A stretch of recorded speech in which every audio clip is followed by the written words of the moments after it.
Čaute motoradiaci, pozdravujem vás z Rumunska, predpokladám, že scenériu za mnou veľmi dobre poznáte, ani my tu nie sme prvýkrát. Toto je priesmyk Transfagarašan, no a aj teraz sme sa sem vybrali samozrejme na nejakej motorke, aj už tu mám vedľa seba. Zvolil som si tento raz Hondu NT 1100 a to z toho dôvodu, že som chcel túto motorku vyskúšať tak povedať v jej prirodzenom prostredí.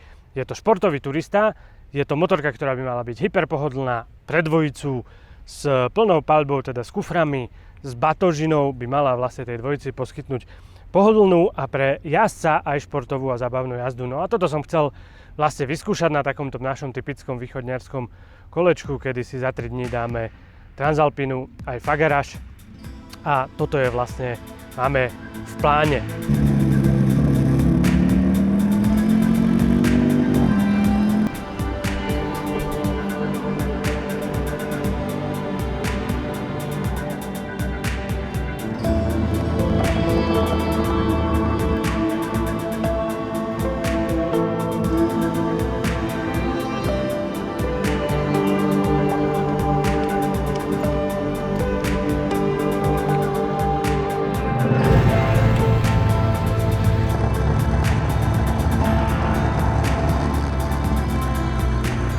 Čo sa týka testu samotnej NT-čky, rýchlosti, samozrejme viete, že to je motorka, ktorá je postavená na báze Africa Twin modelu, je tu rovnaký motor, ale celý zvyšok motorky je prispôsobený na pohodlného luxusného športového turistu, široká kapotáž, dobrá ochrana pred vetrom a hlavne veľmi dobré pohodlie pre jazdca aj spolujazdca a cestné pneumatiky 17-ky, vzadu samozrejme široká pneumatika. Takže toto je NT-čko, my sme ho testovali či už na medzinárodnom prezlanči alebo aj potom Peťo Fischer, tie videá vám nalinkujem a pokiaľ si chcete pozrieť detailný test tejto motorky, tak sa pozrite na tieto videá. V tomto videu sa zamerám hlavne na tie veci, ktoré sme na tejto ceste zistili a ako nám teda fungovala, no a zhodnotíme si aj, či je na takéto niečo vhodná a ako to dáva a ako k slovu sa dostanú, tak by som povedal, aj naše zadky, pretože teraz je len druhý deň a my máme za sebou takmer 1000 km a dnes by sme chceli prísť ešte domov, takže pred nami je ďalších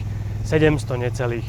Naozaj rýchly trip si vyžaduje svižnú motorku, dali sme jej pracovný názov Teleport, už ten prvý deň, keď sme sa presúvali sem. Je to naozaj motorka, na ktorej sa dá jazdiť svižne a rýchlosti 160-170 tam nabiehajú tak rýchlo a navyše ty ako jazdec necítiš, že by tá motorka sa nejak pritom zadýchala, úplne si mrmlé na príjemné otáčky a je to veľmi, veľmi svižné vozenie. Veľa tých diaľnic som po ceste nemal, paradoxne už tuto v dnešných dobách v Rumunsku nejaké za mestom Zálav začína tá autostráda, takže bola tam aj nejaká diaľnica, ale inak to bolo väčšinou okresky v Maďarsku a v Rumunsku a tá motorka v tomto smere fungovala veľmi dobre. My ju tu máme vo výbave, máme ju tu v plnke, takže máme aj dvojspojkový automat, máme aj elektronický podvozok. V krátkosti o automate, ja som plus minus fanúšikom toho automatu, na rôznych motorkách som ho vyskúšal za roky, tá Honda to vyladila veľmi dobre tú dvojspojku, napriek tomu sú situácie, kedy mi to prekáža. Väčšinu času som jazdil v D-čku, ale keď tá rýchlosť jazdy klesne na napríklad nejakej zápche, v nejakom meste, niekedy to D-čko drží fakt nízke otáčky a niekedy ma to potom otravuje a je mi ľúto, že ten motor sa mi zdá, že je tak podtáčaný. Vtedy som využíval režim S1, čo je len mierne posunuté D-čko a fungovalo to fajn. Skoro celý čas som jazdil v plnom automate v týchto dvoch režimoch. Iná situácia, keď prijete do Zákrut. Tam, kde to dobre fungovalo, režim S3, voľná cesta predo mnou, športová jazda, tam to funguje perfektne, do toho hocikedy tým plusom, minusom, väčšinou teda minusom sa dá kecať, upraviť si ten kvalt a dá sa vynikajúco športovo zajazdiť. To radenie je príjemné, hladké, čo ocení aj spolujazdec. Samozrejme, keď podraďuješ ostro pri športovejšej jazde, tak je tam aj nejaké dotrhnutie, ale to je si myslím, že aj žiaduce. To, kde automat mi vyslovene prekážal, boli situácie, keď sme dobehli nejaké fakt pomalé autá v ostrých vracákoch, Transalpina, Fagaraš, kde tie autá išli doslova 20-kou, 30-kou, niečo medzi. A tam sa mi stávalo, že aj v tom športovom režime mi niekedy ten automat tam zaradil dvojku A to v tom vracáku mi proste nesedelo, ten motor bol podtočený. Nič sa síce nestane, ty nespadneš, motor nezdochne a tá motorka má dosť sily, aby ten vracák prešla aj na tej dvojke, ale to bola situácia, kedy mi to prekážalo. Inak celkovo to balenie funguje vynikajúco. Čo sa týka elektronického podvozku, hneď na začiatku som nastavil, čo sa týka predpätia, dvaja, s batožinou, motorka stuhla, pridvihla sa, všetko ako má byť, my sme plne nabalení, dokonca vrátane stanu. Takže to fungovalo perfektne. Väčšinu času som mal nastavenie hard, ktoré funguje dobre na tú športovejšiu jazdu. Motorka je veľmi dobre ovládateľná. V prvom momente cítiš nejakú tú vyššiu hmotnosť, keď sadnete dvaja nabalení, ale ako si na to zvykneš, tak potom si vieš vyslovene športovú jazdu užiť aj vo dvojici a užiť si to, myslím si, tak a s takým kompromisom, aby aj ten spolujazdec z toho mal nejaký zážitok. Keď boli vyslovene rozbité cesty, tak som prepol aj režim Esko, teda soft v tomto zmysle myslím, čo sa týka podvozku, čiže mäkký podvozok. No a výhodou toho mäkkého podvozku je, že krajšie to pláva cez tie nerovnosti, je to také príjemnejšie, je to také komfortnejšie, ale celá tá motorka je hodne uhúpaná. Je tam ešte nastavenie medium, samozrejme niečo medzi, každému čo vyhovuje, ale je dosť veľký rozdiel medzi tým softom a hardom.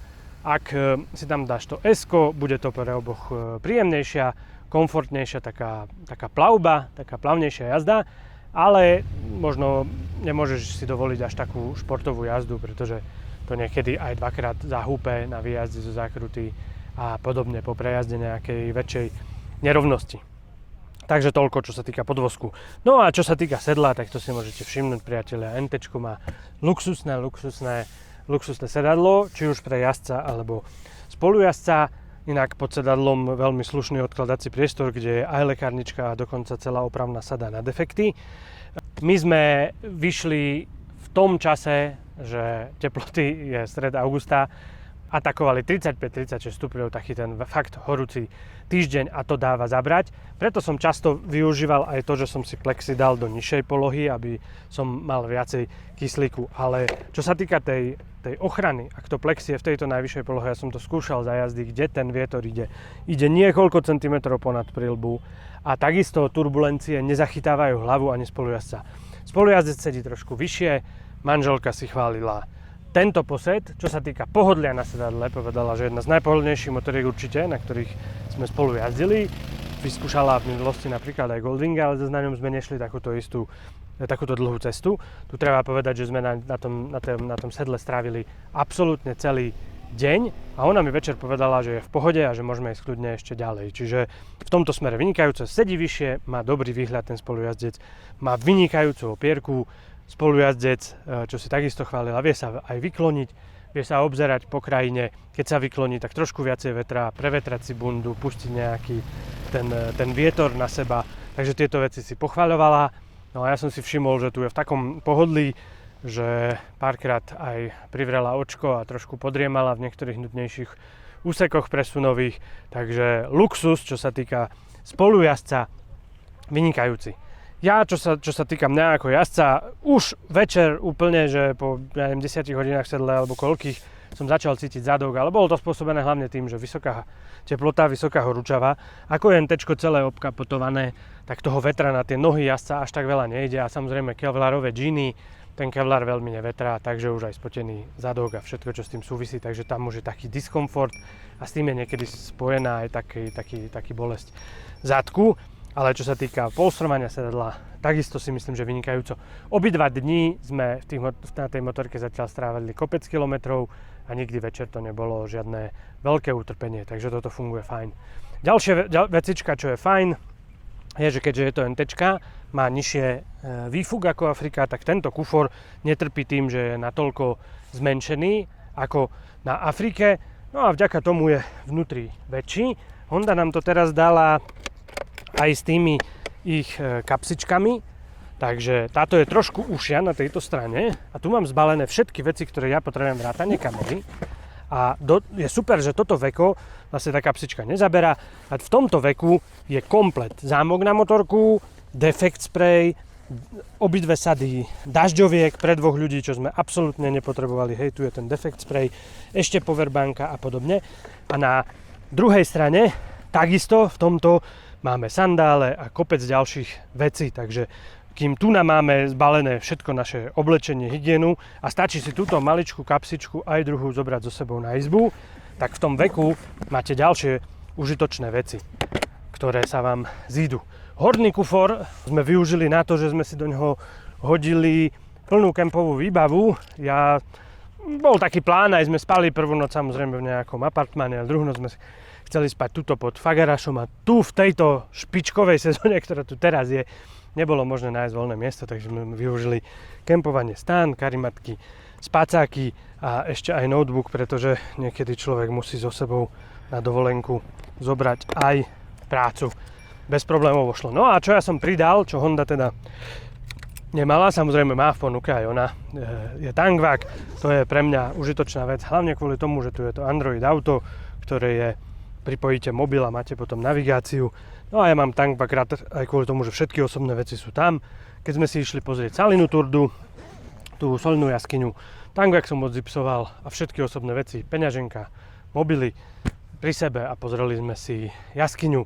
Navyše mám zámok, zamkli sme bundy, prilby, opredné koleso a pekne na ľahko sme si mohli pozrieť jaskyňu. Takže myslím, že sme mali všetko zbalené na tej motorke, či 3 dní alebo 14 dní, boli by sme zbalení rovnako a tá motorka jednoducho funguje perfektne. Je to sport tourer, ako sa patrí. Ja ako jazdec som si to užil. Manželka si pochvaľovala pohodlie, čo je takisto v tejto chvíli pre toho jazdca dôležité, pretože keď chcem, aby so mnou tie hodiny vydržala, ktoré sa potrebujeme presunúť na to, aby sme sa dostali na takéto pekné miesto, tak potrebujem, aby to pohodlie mala. Čo sa týka spotreby, ja vám to hneď poviem, už som to zapol. Toto zapínanie pomerne zdĺhavé je u Hondy známe a kritizovali sme to často, takže celková priemerka je zatiaľ na hodnote 6 litrov. Tu mám 6,4, tankoval som dole pod Fagarašom, takže to je spotreba čisto prejazd Fagarašu s tým, že veľmi časté obiehacie manévre a ja som sa jazdecky teda absolútne nelimitoval. Myslím, že keď sa domov dostaneme so spotrebou 6 litrov, tak budem plus minus spokojný. Už v minulosti vieme, že dá sa tá spotreba dostať aj nižšie. Aj 3 kufre, aj tá vyššia hmotnosť jednoducho k tej vyššej spotrebe prispieva. Ak mám povedať nejaké nevýhody, tak je to trošku pomalšie, ako butuje tá prístrojovka, to je prvá vec. Druhá vec je, že keď máte cez káblik pripojený mobil a chcete navigáciu, Android Auto, tak kým to ona načíta, chvíľku to trvá a keď to nemáte spárované s headsetom, lebo teraz napríklad ani na jednej nemám vlastne interkom, tak je tam taká hláška, že chcete pripojiť Android Auto a potom je tam, že či chcete pripojiť headset. Hneď to dáva tú ponuku a tam sú iba dve možnosti áno a nie. A treba dať do not pair headset. A čo je zaujímavé, ja už som to hovoril aj v minulosti, táto ponuka s dvomi vlastne odpoveďami sa nedá odkliknúť za jazdy. Takže keď sa pohnete a už ste v jazde, tak to neviete odkliknúť, to je tam nejaká zabudnutá chybička. Ale už som to spomínal aj pred nejakým časom na Afrike, takže toto by už mohli v Honde konečne fixnúť. Tým pádom som vždycky buď musel zastaviť, alebo som najprv chvíľu stál, kým sa celý Android Auto a mapa nenačíta a tak som mohol vyraziť. Paradoxne za jazdy tam môžete tým ovládačom všetko možné prepínať, pozerať si správy, dať niekoho vytáčať a podobné veci, čo úplne toho jazdca odoberá o pozornosť a povedal by som, že je to nebezpečné, ale jednoduchá otázka s dvomi možnosťami, tak tá sa za jazdy nedá. Čau Dunčo. Takže toto je taká drobnosť. Inak NT sa dá kúpiť aj s manuálom, aj bez elektronického podvozku, s nižšou cenou, povedal by som, že veľmi zaujímavou. Tu v tomto prevedení je to už trošku drahšia a luxusnejšia motorka, ale poskytne dvojici, ktorá vyslovene, že nechce ísť do terénu, luxusnú jazdu. Tá druhá nevýhoda je, že napríklad keď sme na tej Transalpíne alebo niekde boli, ja som proste pozeral tie cestičky a ja by som tam veľmi rád mal cestovné enduro, aby sme vybehli ešte o ten kopec vedľa a vytiahli to na nejaký kopec a tam boli sami a tam si dali ten piknik a to vám cestovné enduro dá a to NT úplne tak nedá. Ale aj s ním som na Transalpine pomedzi tie oslíky vybehol a paradoxne som potom zistil, že stojím na lúke 500-600 metrov od asfaltu alebo koľko a všetky cestovné endura stoja tam pri asfalte meter, takže bol som najďalej. A druhá vec, takisto keď sme večer hľadali miesto na prespatie, tak takisto viac menej offroad, nejaké tie poľné cesty po trávičke, alebo tak ako teraz tu stojíme, bez problémov NTčka zvládne na to, aby ste sa presunuli tam, kde potrebujete. Samozrejme o nejakom offroadovom jazdení, ktoré by bolo zábavné, sa tu hovoriť nedá. Toľko teda odo mňa. Ak vás NTčka zaujímala a hľadali ste pohodlného, luxusného, športového turistu, tak je to jedna z možností. Určite sa na ňu pozrite. Ja sa vyslovene teším ešte na cestu domov a potom ešte samozrejme cestu Bratislava-Košice, takže tých kilometrov sedle NTčky budem mať za sebou kopec. Toľko teda odo mňa pre toto video. Pozdravujem vás z Rumunska a vidíme sa pri ďalších videách a samozrejme na cestách, necestách. Čaute!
Poď bližšie a nebudú tam veci. No. Nemusíš ju celú, no však stačí časť. Však proste horí za mnou. Dobre. Dám to takto a keď povieš, že... Dobre.